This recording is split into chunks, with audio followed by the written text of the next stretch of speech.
Okay, start with chapter 3.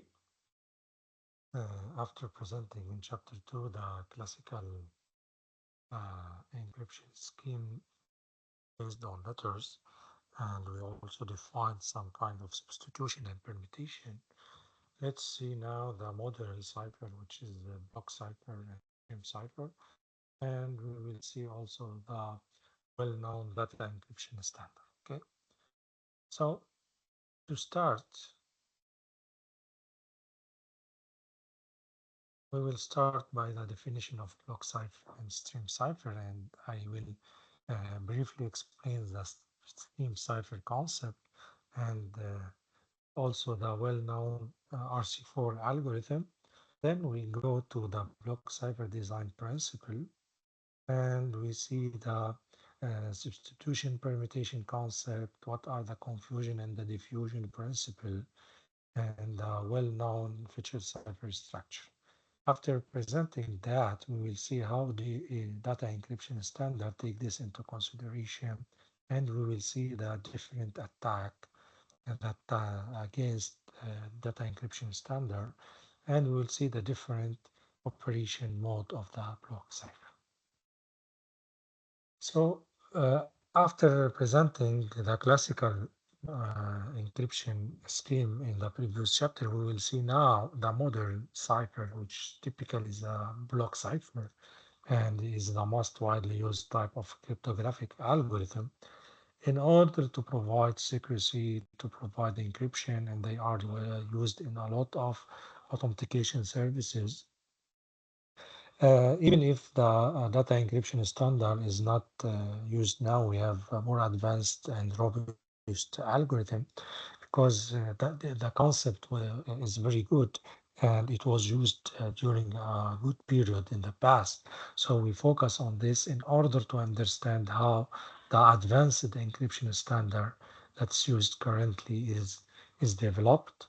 So we will focus on it to illustrate the design principle of those block cipher. So before starting, we already mentioned the difference between a block cipher and the stream cipher based on the name. So the block cipher process on the block. It could be a block of bytes or bits, or it's a message. So for example, we can take a block of 64 bits or more. However, stream cipher encryption scheme will process over bit level or byte level. So here we should apply the algorithm at bit level or at byte level. So typically we have a lot of existing and used block cipher because they are better analyzed and used in a lot of range of application. And we have some specific application for stream cipher. We will see that.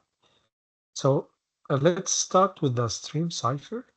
And here is just another illustration. In stream cipher, we have the key, the secret key, and we have the plain text. In this case, the plain text is typically bit stream, and we could apply the algorithm or the encryption scheme over each bit alone. So we have a key and we have one bit. It's also possible to do it at byte level. So in this case, we are using we apply the algorithm over 1 byte of the plain text. So we have the ciphertext, which is the stream ciphertext, and at the reception, we apply the cryptographic the decryption algorithm using the key. Because we deal with symmetric encryption, so we have the same secret key at the transmission and at the reception side. This is the stream cipher. For the block cipher, the idea here is we have to wait a block of bits, for example, 64 bits, and we apply the algorithm. We process over those 64 bits in order to produce the cipher block or the cipher message. Okay, so it could be 128 bits and so on. Okay, so the main difference is that we should wait to have the block bits in order to apply the algorithm, and the algorithm is applied over the block, the entire block. Okay? So let's see the stream cipher. The stream cipher, as we said, is used to encrypt data stream, digital data stream, 1 bit or 1 byte at a time. And the key stream, here we have the key. So we should use a key for each bits or for each byte. So the key stream is random, and this cipher is unbreakable. So it's really an important schema if we are using a key for each bit or for each byte. Okay, but as we say, the key stream should be provided, so we should know the key stream in advance in some way. So the key stream should be exchanged between the transmitter and the receiver in a secure way before doing the encryption using the stream cipher algorithm.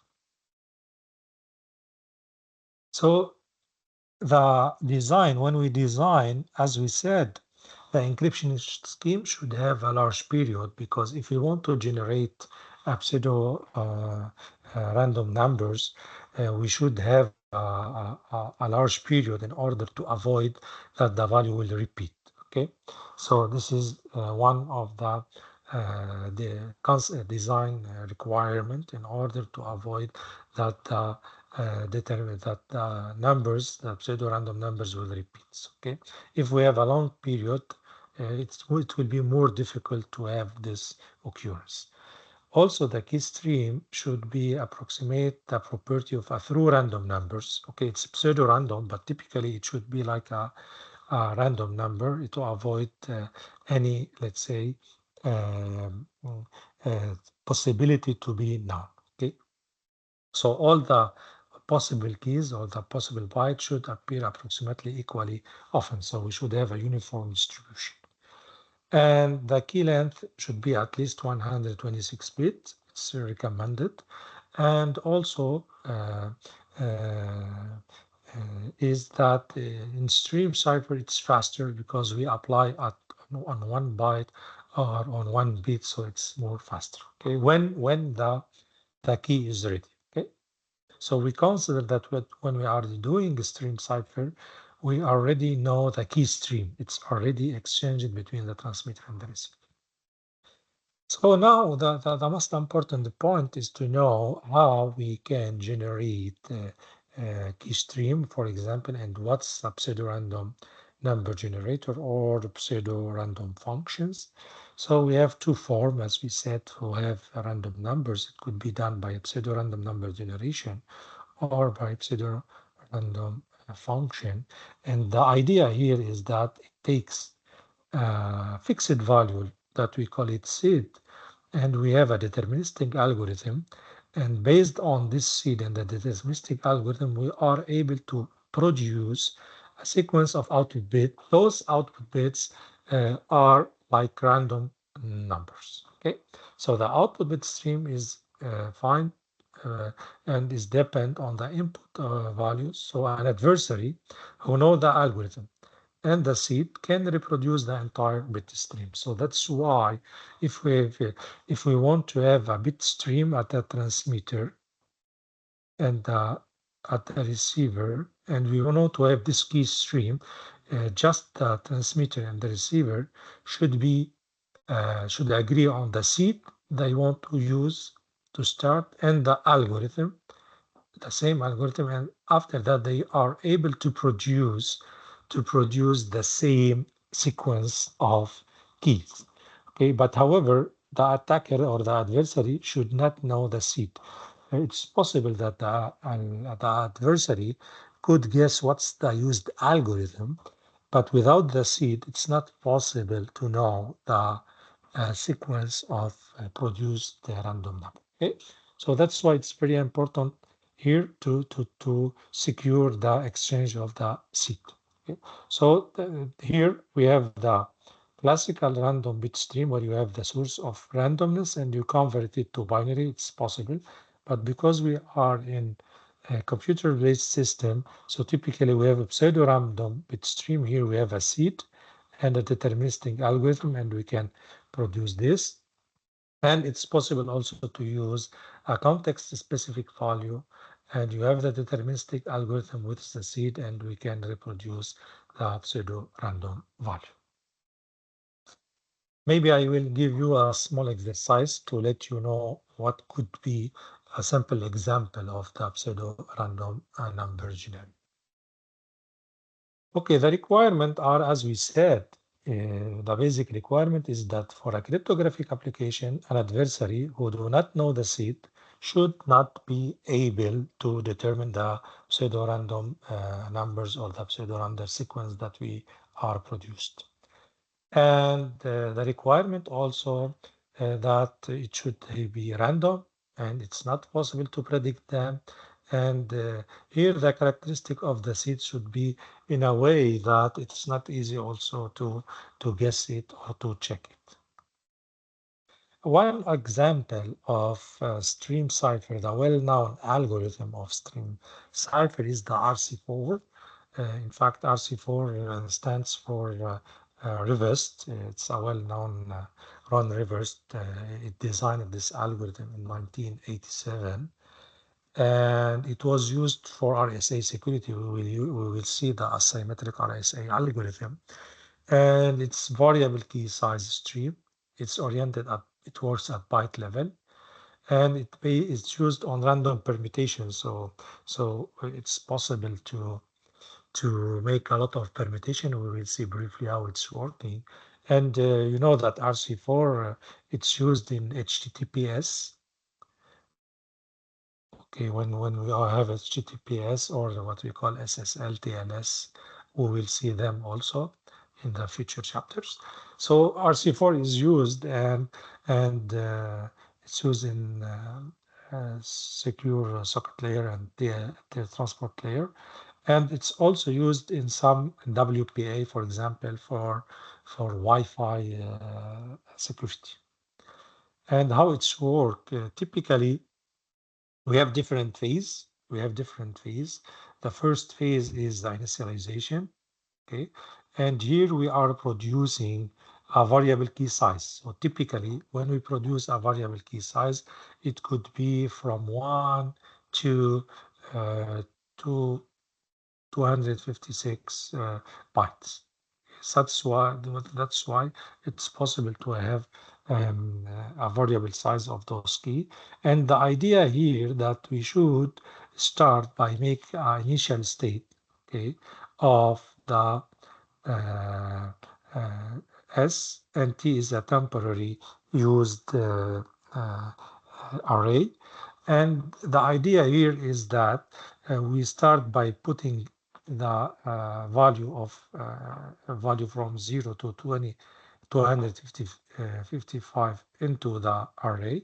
And here we try to do the temporary also, which is equal a modulo k length. This is according to k length, because it's possible to make a k length, as we said, less than 255. So according to this, we can generate the keys. So the idea here, after doing the initial state, we are doing here a kind of permutation. Okay, we are doing here a kind of permutation. It's an initial permutation, which is very easy. We make for I equal j, we put in j the value of j plus the value of si here, and the value of ti mod 26, the value of ti from here, and after that we swap between the two values, and this is called the initial permutation. And after that we do the stream generation, and in order to do the stream we apply this function. And the idea is, after having the value of t, which is si plus hj mod 256, we put the index, so t will be the index of the value that we want to take from the S array, and k in this case will be the key. Okay, so it's a well-known algorithm based on step. And after that, when having this key, the idea is to XOR. So you have the key, okay, and you have the plain text, which is a byte. You XOR the value of the key with the next byte of the plain text. Okay, so it's a very simple to encrypt. And to decrypt, you have the same key and you XOR, and you XOR the key with the ciphertext, and you have the a plain text. It's at byte level. Okay, so the most important work is to generate the key according to this algorithm.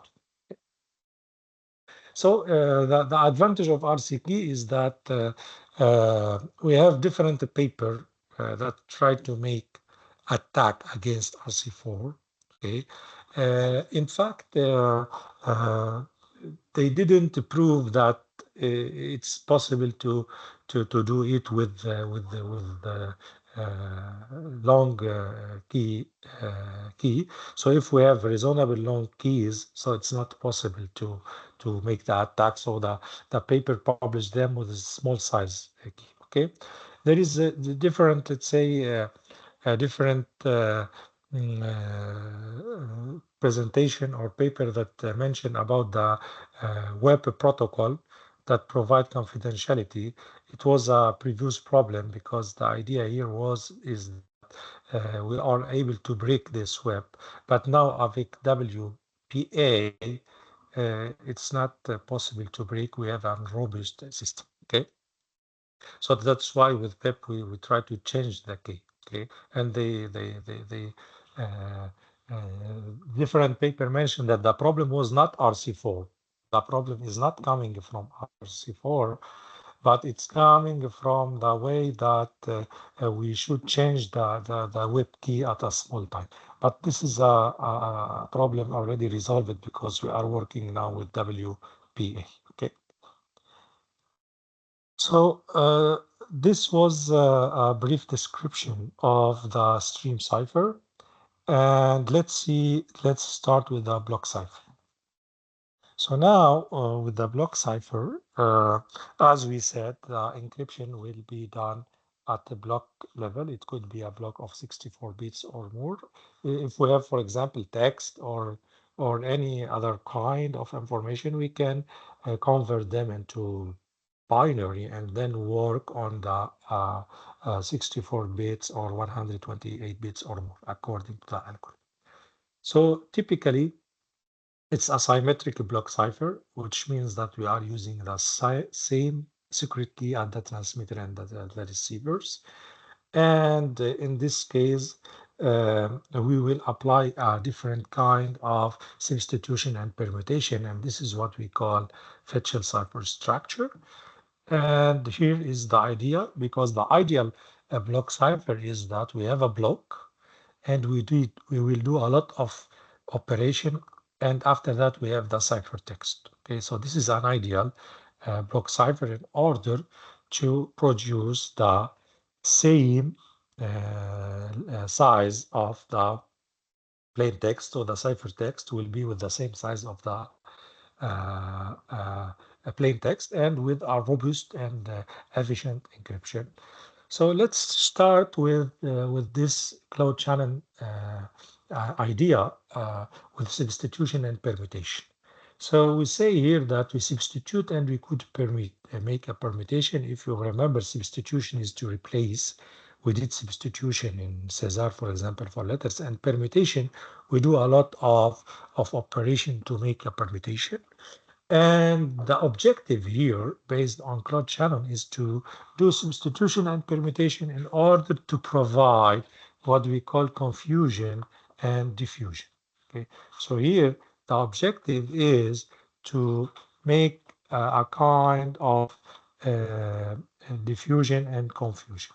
And typically, if we want to define what's the diffusion, we will see that the diffusion is to dissipate the statistical structure of plain text over the bulk of the ciphertext, which means that if you have a plain text, you are doing the ciphering of this plain text and you have the ciphertext.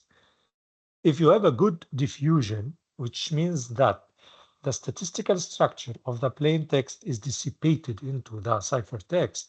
In this case, if you want to change one bit, let's say an example of 64 bits block, if you change one bit at the plain text and you apply the algorithm, in this case, at least half of the ciphertext bit will change. This means that you are not able in any modification of one bit at the plain text level to be able to detect the, the, the difference at the ciphertext. For example, if you change one bit at the plain text, and this will change only one bit at the ciphertext. So this means that you are able, after certain operation, to be able to make the relation between them. So when you make a good diffusion, you are dissipating, or the algorithm will dissipate this statistical structure of the plain text over the ciphertext. So any modification of one bit at the plain text will produce the modification however, of around the half numbers of bits at the ciphertext, and this will make the relation as much as possible complex between the plain text and the ciphertext. This is what we call confusion. Another important characteristic, which is, sorry, this is what we call diffusion. Another important characteristic, which is the confusion. And here we try to make the relationship between the ciphertext and the key used as complex as much as possible. And here, if you have the key, and for the same plain text, if you change one bit of the key, also you will have an average number, or a half number. In average, the half number of the bits will change, and this also will make the relationship between the key and the ciphertext very complex. So those are a very important characteristic, and we will say them in different different uh, time, at different time. Okay, and those will be typically used in order to analyze the efficiency of any block cipher algorithm from security point of view. For example, if you have any simple linear substitution, how this will impact the confusion? You don't have a big confusion, because the linear substitution, like for example Caesar, it's just a simple shift, and in this case you are able, if you change the key, to detect what could be the cipher. So you have a few confusion in this case. Okay, so let's start with the Fitchel cipher structure, which is also well-known structure. It's a concept is called based of invertible product cipher. The idea here is you have your plain text. You should divide them into blocks, and each block should be divided also into two halves, and you should process over those two halves using multiple rounds. At each round, you will use a subkey, and you will perform a certain operation like substitution and permutation. So this is what we call SP, substitution permutation network concept of the channel. And the Fitchel cipher will look like this.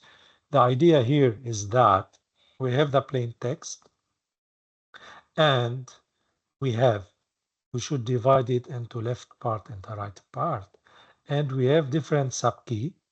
Okay, and we should apply at different round a certain operation. Those operation will be a kind of substitution and permutation. And when doing, for example, 16 round, we have the ciphertext at the receiver. At the receiver here, the ciphertext, we should start the same algorithm you're using, and round 1, round 2, round 3, and here the subkey for the last round in the encryption will be used in the first round in the, and so on, in order to reach the plain text. So this is the typical Fitchel cipher structure, and the design element are the keys of round, how to generate the subkey, what's the round function, and we can see how much it is fast to and to decrypt, and if it is easy to analyze when we do analysis of an algorithm, to try to avoid an attack. Okay, so Here, the data encryption standard is one of the well-known algorithms, the most widely used block cipher in the world. It was adopted in 1977 by NIST in USA, and it's used uh, at different level. The block size is 64 bits, and the key size is 56 bits. And it was highly used until 1999, until 1999. So the IBM developed this algorithm, and they proposed to use some revision. It's based on feature structure. And after that, IBM submitted this revised, and it is DES. So DES was submitted by IBM, and it's based on feature structure. The problem is that, as we said, we will see that the DES was in 1999, they considered that it should not be used as this other algorithm, which is advanced encryption standard. So before analyzing the weaknesses of DES and the attack done on data encryption standard, let's see what's the content and how it's implemented. Okay. So it's a public standard, so anyone could know DES. So I will explain it to you, even with the different rounds and the different permutation matrix used. We are now, and as we said, we are working in a block size of 64 bits and of 56 bits. Okay, and it's was used in potential application and a lot of communication over the internet or transaction. So this is the idea. So we have two important phases, which are the key generation. So we start with a 64-bit key generation, and after that we have different 56. Okay, and from the 56 bits we have subkeys. Okay, and for the plain text, okay, because it's on the feature structure, so we will see that we have a kind of initial permutation, and after that we apply different round. At each round we are using one subkey. Okay, so let's start by the key generation. So the idea is that we have 64-bit keys, and based on this 64-bit keys, we will apply a permutation choice 1 to have 56 bits. So typically it is done like this. So we start with this 64 bits, to apply a permutation choice 1. So it will be 56 bits. So typically this is the PC1. This is the the matrix that we are using. So the idea is that we should select the values, and we select only 56. So this means that 8-bit are not chosen, and those are 8, 16, 4, 32, 40, 48, 64 are not chosen. So when one we will have 56 bits. Okay, okay. So having those, we should divide them into left and to right. So the left will be this part, and the right will be this part, and the left will be 28 bits, and the right will be 28 bits. So we obtain at this level two half of the 56 bits, and now we will try to generate. So we will try to generate the subkeys. Each of them will be 48 bits. So typically we should apply left shift, okay, and those are the operation of left shift. And after that we apply permutation choice PC2, and from 56-bit, we will have 48 bits. This means that some bits are not also selected, and they are based on this matrix. Okay, this means that we select the bits 14s, the bits 17, the bits at the position 1, and so on. Okay, we put it here. Okay, so when we obtain the first subkey, we apply the left shift, then we have obtained two part, and then we apply permitted choice here. So when we are doing left shift, this means that K1, the subkey K1 will be different from the subkey K2, will be different from the other subkey, but they are generated based on this algorithm. And typically we have left shift, which is to shift one position if I equal to 9 or 16, or shift two position in the all other direction. Okay. So this is typically how the algorithm is implemented to generate the key.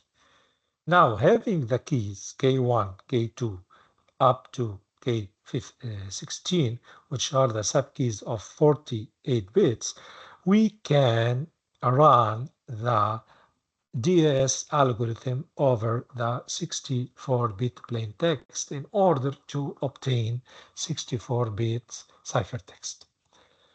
So as we said, the idea here, this is the explanation of the key schedule. We already presented it. Now we should apply the initial permutation on the plain text. Okay. What's the initial permutation? The initial permutation is like this. Okay. So the table specify the input permutation on 64-bit blocks. So the first bit of the output is taken from the 58 bits of the input. So this is the bit here will be the 58 bit and the input text. So that's how it's working. We have this here. We have first bit, second bit, and so on. After the initial permutation, the bit here will be the 68 bits, the one that at the 68 index or position, and we put it here. Okay, because we are working at bit, so those are bits, so we take their position. Okay, so the second bit here is coming from the bit at index or at position 50 and so on. Okay, the last bit here, it was the 7th bit of the input and so on. So typically it's just a presentation for us. It's to simplify, but typically it's a vector. It's a vector, but the matrix presentation is for us. Also here, it's a matrix, but it's for us. If we want to have the 28 bit, we start here like this, and after that, and that, and that. Okay, so it's a vector, but it's a matrix representation for us. So we did the first initial permutation, and at this level we have now the 64-bit after applying the first permutation, and now we will start the first round using the key 1, and here we are at the round I. So we apply the subkey key I of 48 bits. So we have 64 bits. We divide them into two halves, the left and the right. Okay, so the right will be the left ready to be used in the next round, and the left here will be XORed with the right.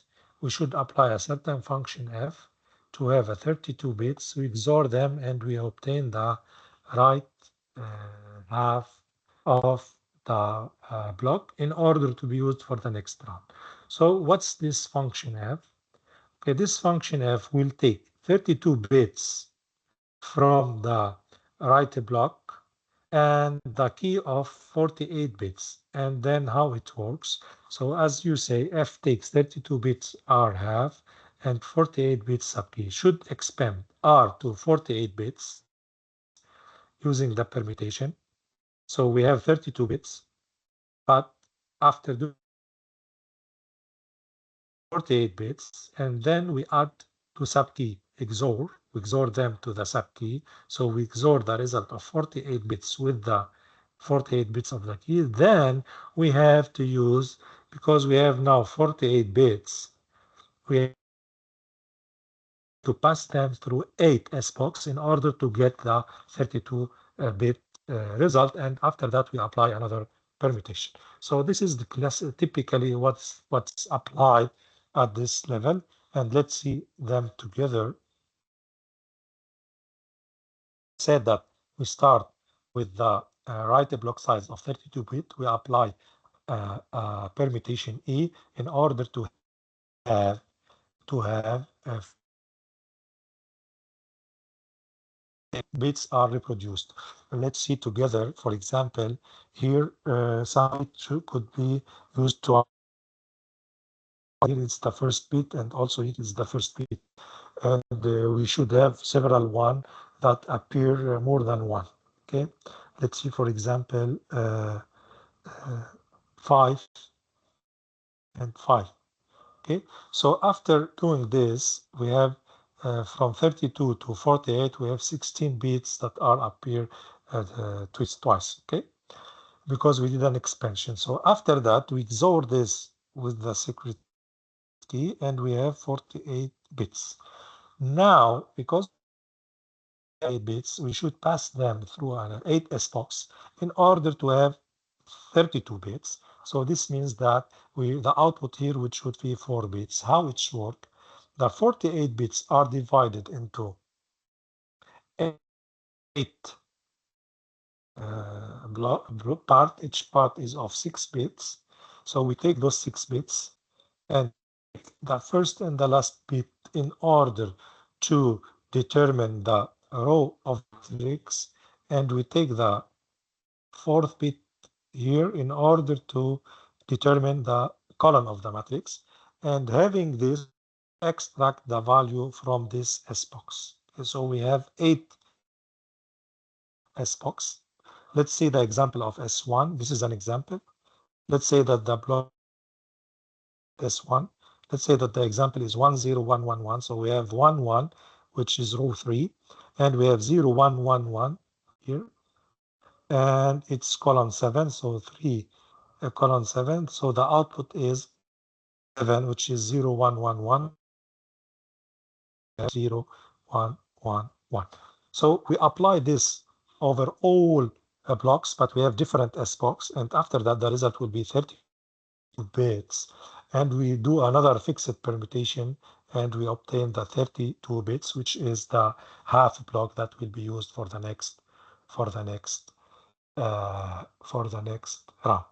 Remember that S box are non-linear element. Those are very important element using S box that are non-linear in order to increase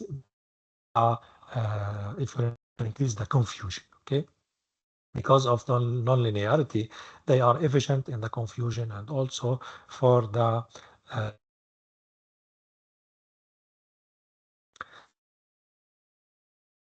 structure. To summarize, we have the right block, we expand to have 48 block.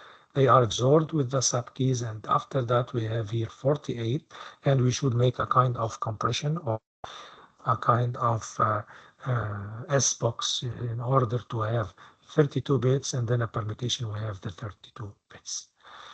So this is typically the encryption. Okay, the decryption. The difference is that we start by the ciphertext, and we have the permutation here should be the reverse of this one. And round one, we will use the subkey from 16 at the encryption level, and so on, in order to reach the plain text. So the decryption is as follows. You using also Fetchel design, we do encryption using subkey in a reverse order. That's what we said. So that the key are used in reverse order, and we have the undo of final permutation, and we start the first round with the last key and so on. After the last permutation is done, the final permutation of the decryption is used with the initial the reverse of the initial permutation done at the encryption. And this is an example to let you know how it's done. This is an example. Okay, this is the left and the right before we apply just the initial permutation, and after that using the first key, the second key, the third key, and here we have the result. Those are in hexadecimal, so This means that each value here is 4 bits, and this is the block of 64 bits, and after that here is the ciphertext. Okay. If you want to make the decryption, we start from here and using K16 and so on. In order to analyze the avalanche of DES, which is, as we said, the confusion and the diffusion effect, let's take this example. And in this example, we consider two plain text. Okay, this is the first plain text, and this is the second plain text. The only difference between them is here. So we start by 0, 0, 0, 0 and 0, 0, 0, 1. So there is only 1 bit difference between the two plain text. Okay, so when we apply the first round, the difference is only 1 bit. Okay, and you can check it. It's at which level? It's here. It's only 1 bit difference. Okay, here.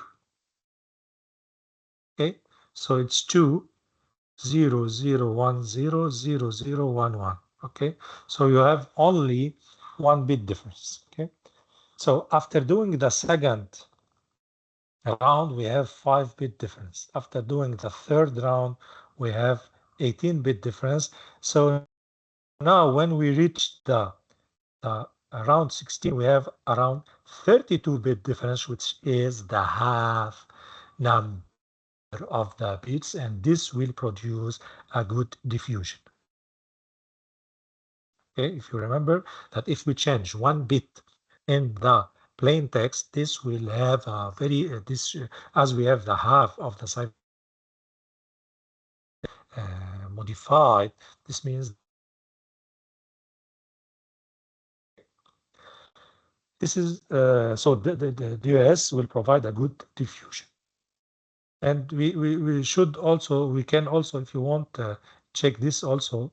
If you check the reference or on the web, so that one modification in the key could also generate a good confusion. Okay, so the relation between the keys and the key and the ciphertext is really complex. So the key, as we said, the properties of encryption is also good. A change of one input key result in changing we have output bit, and in this size and with good confusion. And typically, if we start with a key of 56 bit, we say that, and then with 56 bits. After that, different permutation, we have 48 subkeys. Typically, consider that the key size of the DOS is 64 bits. It's also okay to say that it's 64. Okay, it's okay.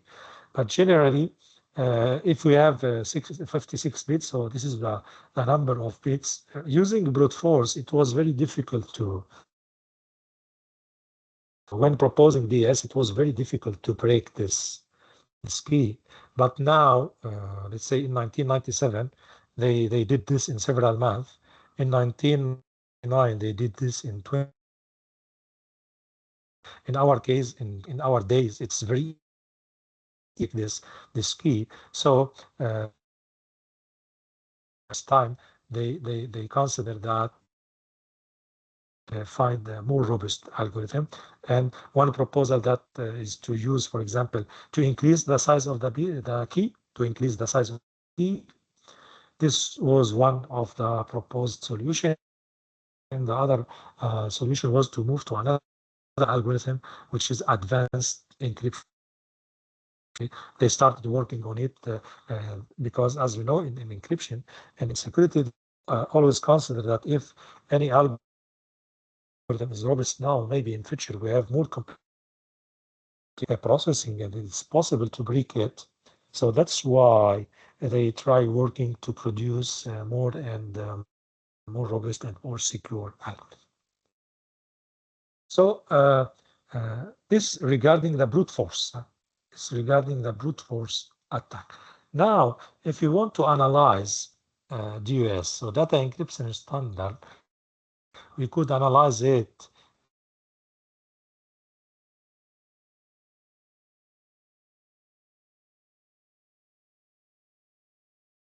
them in different analysis of any other algorithm.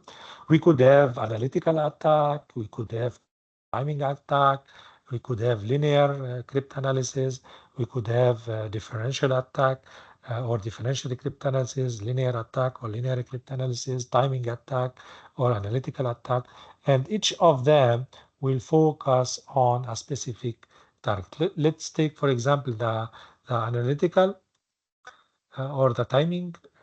For example, timing. Here, the timing attack typically work on uh, the implementation. Okay, they try to find, let's say, a kind of relation. Okay, for to derive some information about some subkeys. Okay, because they consider that the calculation can take varying time depending on the input to it. For example, let's say if you have values of zeros, all them zeros or all them ones, the calculation could be different.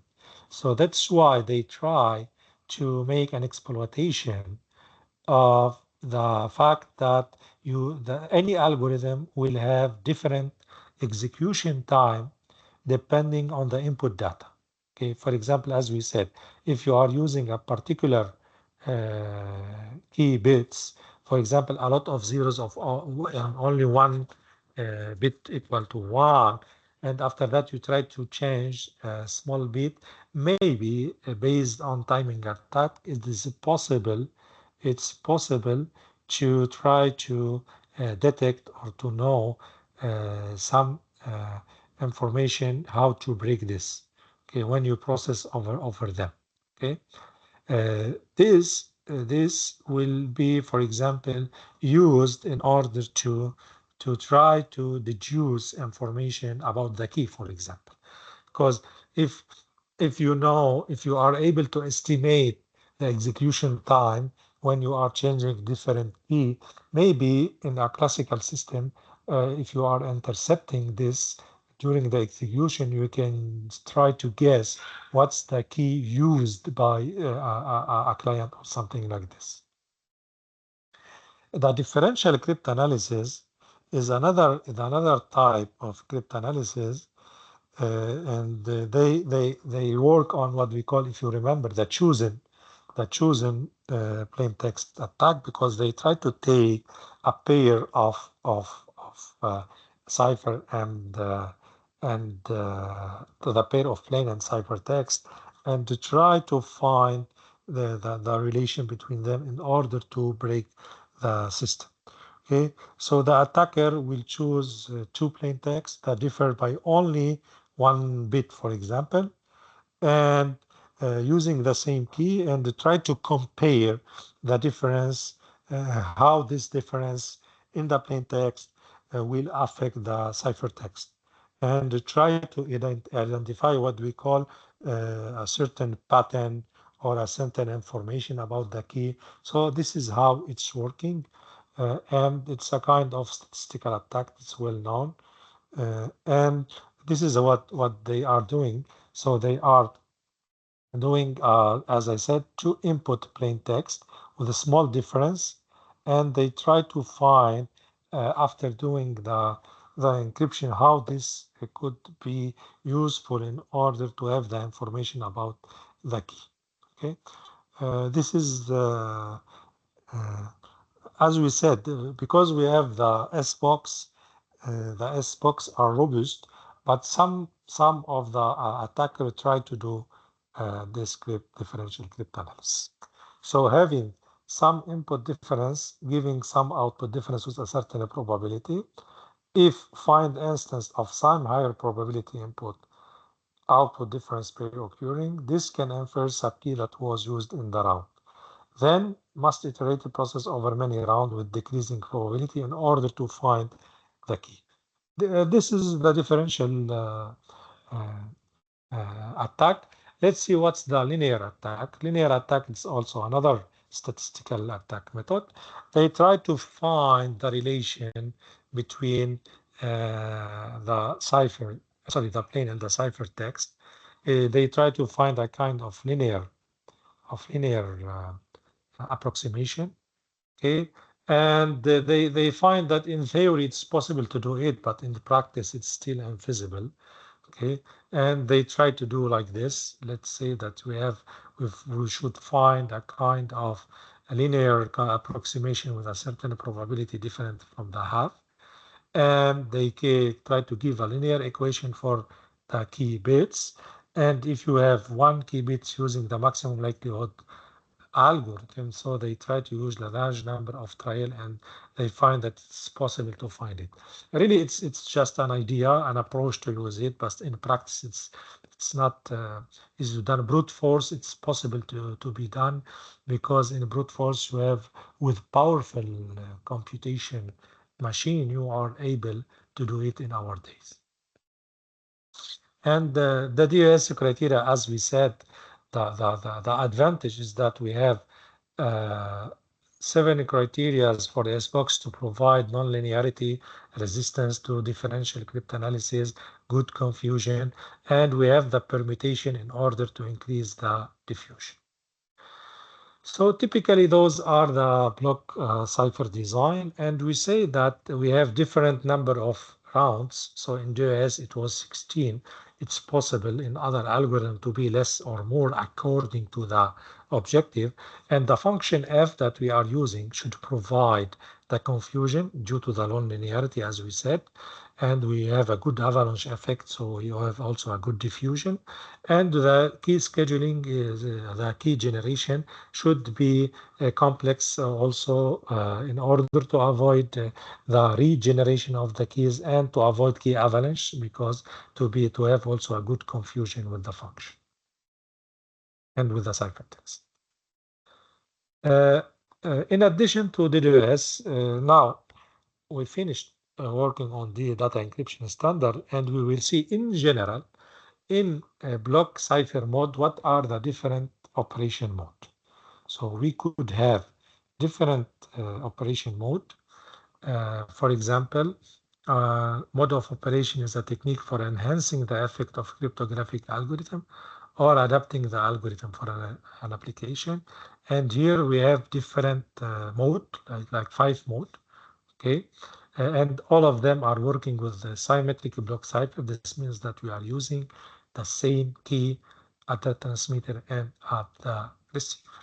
Here is a summary of those block cipher, which is the electronic code book. So each plain block of plain text bit is encoded independently using the same key. So we have a block. Okay, we secure this, we encrypt this block, and we send it. So it's independent to the other blocks. So this is what we call ECB. In cipher block chaining, the input of the encryption algorithm is XORed of the next block of plain text and then proceed to the block cipher. So typically we XOR the input with the other one. So typically this is the ECB. Okay, this is the ECB. It will work like this. Okay, so each one will be allowed. So we have the key block and we have the ciphertext that are different. Okay, at the receiver, each ciphertext is decrypted alone, and we have the plain text. For the cipher CBC, the cipher block chaining, the idea is like this. So we start with an initial vector, and we have the plain text. We XOR them, and then we encrypt them using the key.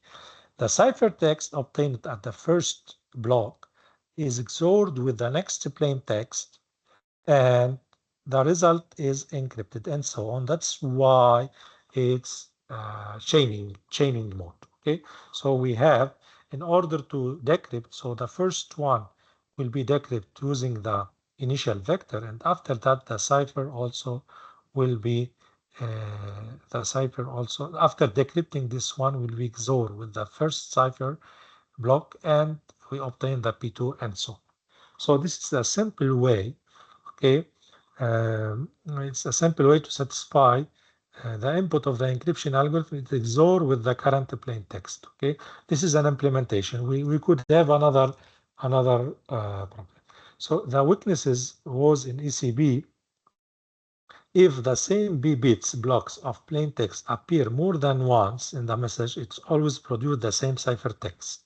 Okay, because let's say P1 and P4 here or P5 here are the same plain text. Using the same key, we will have the same ciphertext. This was a weakness in electronic code book.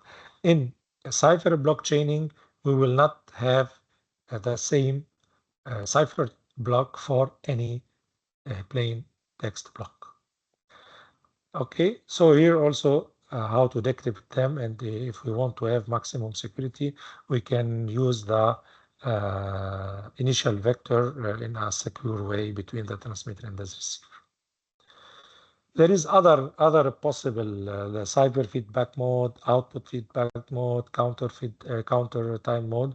All of them are used to convert a block cipher into a stream cipher, and this is typically the cipher feedback mode. And as you can see here, we are applying in a block, but the unit of transmission is S-bit, typically, for example, 8-bit.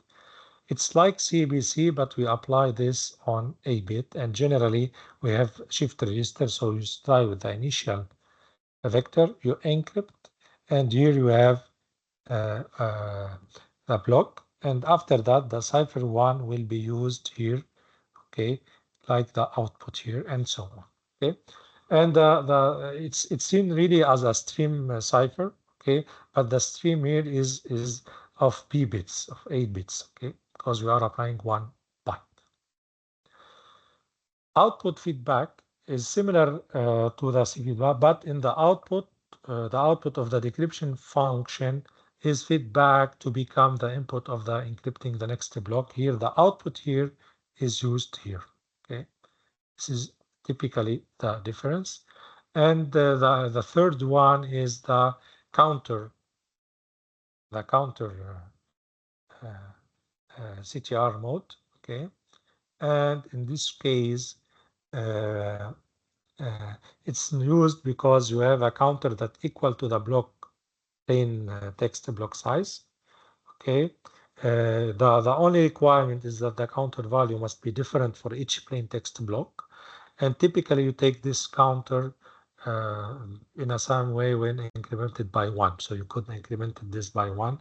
So you have this counter, and you have another counter, and enter counter n, and so on. And at the receiver, you are using the same. So it's also used in different algorithms.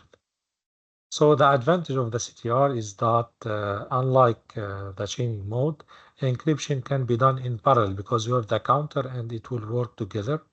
And also you don't need a pre-processing. Okay, it's sufficient. You need only memory, appropriate memory, and it provides a security if you secure the value. It's like the others. Simple because just you need to implement the encryption algorithm and not the decryption algorithm. Okay. So to summarize, here in this chapter, we